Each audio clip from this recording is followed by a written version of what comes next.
Road accidents అవ్వకుండా ప్రభుత్వాలు ఎప్పటికప్పుడు మనకి రోడ్ యాక్సిడెంట్స్ అవేర్నెస్ ప్రోగ్రామ్స్ తరచుగా వాళ్ళు కండక్ట్ చేస్తూనే ఉంటారు. వాళ్ళు ఎంత అవేర్నెస్ కండక్ట్ చేసినా కూడా స్టిల్ ఇప్పటికీ మనం బయట ఎక్కువ కేసులు మనం ఇలా రోడ్ యాక్సిడెంట్స్ కానీ, అలాగే మనకు డ్రంక్ అండ్ డ్రైవ్ కేసెస్ చూస్తున్నాము, హిట్ అండ్ రన్ కేసెస్ చూస్తున్నాము. ఇవన్నీ చాలా ఎక్కువైపోయినాయి. అలాగే మనకి ఈ మైనర్స్ ఎవరైతే ఉంటారో వాళ్ళు ర్యాష్ డ్రైవింగ్ చేసి యాక్సిడెంట్స్ చేస్తూ ఉన్నారు. రీసెంట్గా చూసుకున్నట్లయితే ఈ మైనర్స్ డ్రైవింగ్ చేసి వాళ్ళు యాక్సిడెంట్ చేయడం, ఈ కేసులు కూడా చాలా ఎక్కువైపోయినాయి. తాజాగా ఫర్ ఎగ్జాంపుల్ చూస్తే మనం రీసెంట్గా మనకి పూణేలో ఒక ఇన్సిడెంట్ జరిగింది. 17 ఏళ్ల ఒక వ్యక్తి, అతను మైనర్, ఒక యాక్సిడెంట్ చేయడం వల్ల ఇద్దరు సాఫ్ట్వేర్ ఉద్యోగులు అక్కడికక్కడ చనిపోవడం జరిగింది. సో ఈ న్యూస్ అయితే కొద్ది రోజుల క్రితం బాగా వైరల్ అయింది. చాలా మంది నెటిజన్స్ దీనికి రియాక్ట్ అయ్యారు.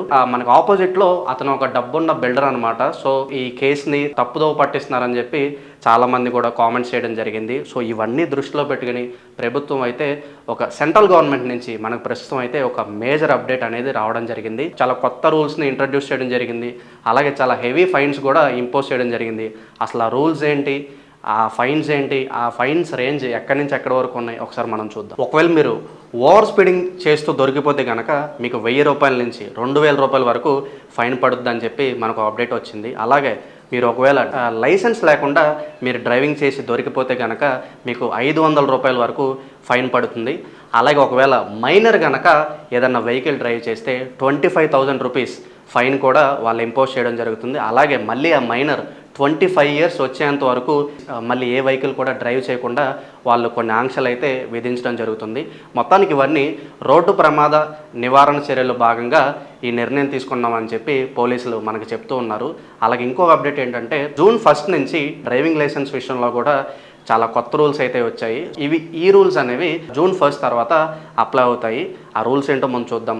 ఇప్పటివరకు మీకు డ్రైవింగ్ లైసెన్స్ కావాలంటే కనుక మనకు ఆర్టీఓ ఆఫీస్కి మనం తరచుగా వెళ్తూ ఉంటాము. సో ఇప్పటి నుంచి జూన్ 1 తర్వాత మీరు డ్రైవింగ్ లైసెన్స్ కోసం ఆర్టీఓ ఆఫీస్కి వెళ్ళక్కర్లేదన్నమాట. ఎటువంటి టెస్టులు మీరు ఆర్టీఓ ఆఫీస్కి వెళ్ళి ఇవ్వక్కర్లేదు.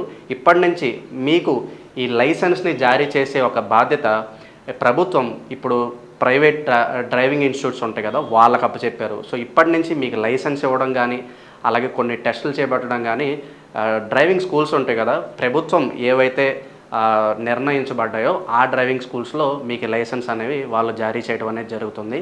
మరి డ్రైవింగ్ లైసెన్స్ కొన్ని గవర్నమెంట్ పర్టికులర్గా కొన్ని డ్రైవింగ్ ఇన్స్టిట్యూట్ని సెలెక్ట్ చేసి సర్టిఫికేట్లు జారీ చేస్తాయి అనమాట. నథింగ్ బట్ అవి ఇంకా మీకు డ్రైవింగ్ టెస్ట్ కండక్ట్ చేయడానికి వాళ్ళు అర్హులు. సో సర్టిఫైడ్, సో అవి అయితే ప్రభుత్వం వైపు నుంచి అవి జారీ చేయడం జరుగుతుంది. సో ఈ మీద జూన్ 1 తర్వాత మీరు ఇంకా ఆర్టీఓ ఆఫీస్ వెళ్ళక్కర్లేదు.